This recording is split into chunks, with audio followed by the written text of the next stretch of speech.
Brought to you by V-Guard, co-powered by Sensodyne and Vimal. పలుకులలో Kesari. Associate sponsor UltraTech cement. Jagan ఇంటి ముందు నిర్మాణాల కూల్చివేత అంశం అగ్గి రాజేసింది. ఒక అధికారిపై వేటు వేసే వరకు వెళ్ళింది. దీనికి సంబంధించిన బ్రేకింగ్స్ మనం చూస్తున్నాం.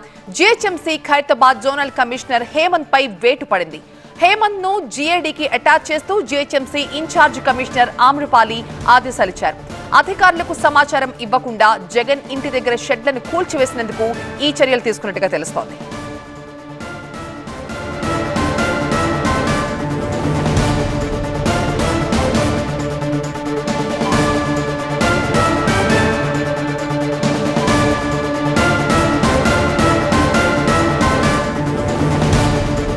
ప్రతినిధి ఎలెందర్ ఉన్నారు మరింత సమాచారం అందించడానికి. ఎలెందర్, అసలు ఎలాంటి అధికారుల ఆదేశాలు లేకుండానే షెడ్ల కూల్చివేత జరిగిందా? ఎందుకంత స్పెషల్ ఇంట్రెస్ట్ ఏంటి? అసలు ఏం జరిగింది మొత్తం ఎపిసోడ్ లో?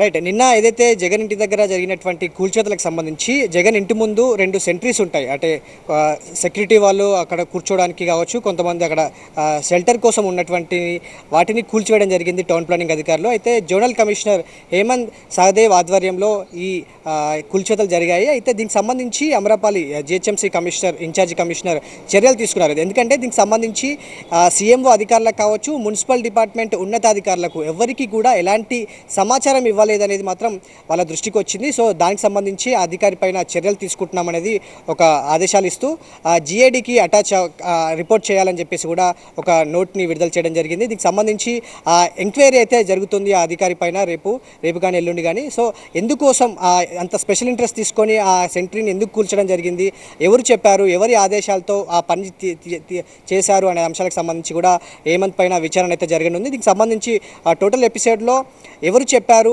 హేమంత్కి, లేదంటే తానే స్వయంగా తీసుకున్నారా, ఈ సడన్ నిర్ణయం తీసుకున్నాడా, ఎందుకు ఈ చర్యలకు పాల్పడ్డారన్న అంశాలకు సంబంధించి కూడా ఆయన విచారణలో తేలే అవకాశం అయితే కనిపిస్తుంది. అక్కడ ఉన్నటువంటి అధికారులు మాత్రం నిన్న కూల్చేతల సమయంలో కొంతమంది అధికారులు కొన్ని విషయాలు అయితే చెప్పడం జరిగింది. దీనికి సంబంధించి ఏదైతే ఆ సెంటర్ ఏదైతే కూల్చడం జరిగిందో దానికి సంబంధించి రోడ్డుకు అడ్డుగా ఉంది, కొన్ని ఇక్కడ ఉన్నటువంటి ఇబ్బందుల కారణంగా దాన్ని తొలగిస్తున్నాము, కొన్ని సందర్భాల్లో కూడా ఇది తొలగించాలని చెప్పి కూడా అక్కడ ఉన్నటువంటి వారికి సూచించాము, కానీ ఎవరు దీన్ని పట్టించుకోలేదు.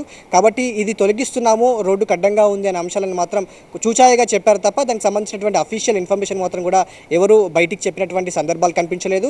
దీనికి సంబంధించి నిన్న ఈ సమయానికి దాదాపుగా పూర్తి స్థాయిలో కూల్చివేత కూడా పూర్తయిపోయింది. కరెక్ట్గా ఒక 24 గంటలు గడవక ముందుకే దీనికి సంబంధించినటువంటి ఖైరతాబాద్ జోనల్ కమిషనర్గా ఉన్నటువంటి హేమంత్ సౌదీ పైన incharge commissioner GHMC incharge commissioner Amrapali చర్యలు తీసుకున్నారు. అది చాలా క్రిటికల్గా ఉండేటువంటి కొంత సమస్యాత్మకంగా ఉండేటువంటి ఒక ప్లేస్ కాబట్టి, ఎందుకంటే ఒక మాజీ సీఎం ఇంటి దగ్గర ఇలాంటి చర్యలకు పాల్పడితే చాలా వరకు కొన్ని ప్రాబ్లమ్స్ ఫేస్ చేయాల్సి ఉంటుంది, కొన్ని ఇష్యూస్ని కూడా ఫేస్ చేయాల్సి ఉంటుంది. దీనికి సంబంధించి పూర్తి స్థాయి ఇన్ఫర్మేషన్ కావాల్సి ఉంటుంది. దీనికి సంబంధించి సీఎంఓ కావచ్చు, అదేవిధంగా ఇటు మున్సిపల్ డిపార్ట్మెంట్ ఉన్నతాధికారులకు కావచ్చు, టౌన్ ప్లానింగ్ ఉన్నతాధికారులకు కావచ్చు, ఎలాంటి ఇన్ఫర్మేషన్ అయితే లేదు అనేది మాత్రం ఈ విషయం ద్వారా స్పష్టమవుతుంది. దీనికి సంబంధించి ఎంక్వైరీలో ఎలాంటి విషయాలు వెల్లడవుతాయో చూడాల్సి ఉంటుంది. రైట్, ఆంధ్రప్రదేశ్ మాజీ ముఖ్యమంత్రి జగన్ ఇంటి ముందు నిర్మాణాలు కూల్చివేత అంశం ప్రస్తుతం అగ్గి రాజేస్తోంది. ఒక అధికారిపై వేటు వేసే వరకు వెళ్ళింది ఈ విషయం. అయితే GHMC Khairatabad zonal commissioner Hemant పై వేటు పడింది. హేమంత్ ను జీఏడీకి అటాచ్ చేస్తూ జీహెచ్ఎంసీ ఇన్ఛార్జ్ కమిషనర్ ఆమ్రపాలి ఆదేశాలిచ్చారు. అధికారులకు ఎలాంటి సమాచారం ఇవ్వకుండానే జగన్ ఇంటి ముందు ఉన్న ఈ షెడ్స్ కూల్చివేసినందుకు ఆయనపై చర్యలు తీసుకున్నట్టుగా తెలుస్తోంది. Brought to you by V-Guard, co-powered by Sensodyne and Vimal. పలుకులలో Kesari. Associate sponsor UltraTech cement.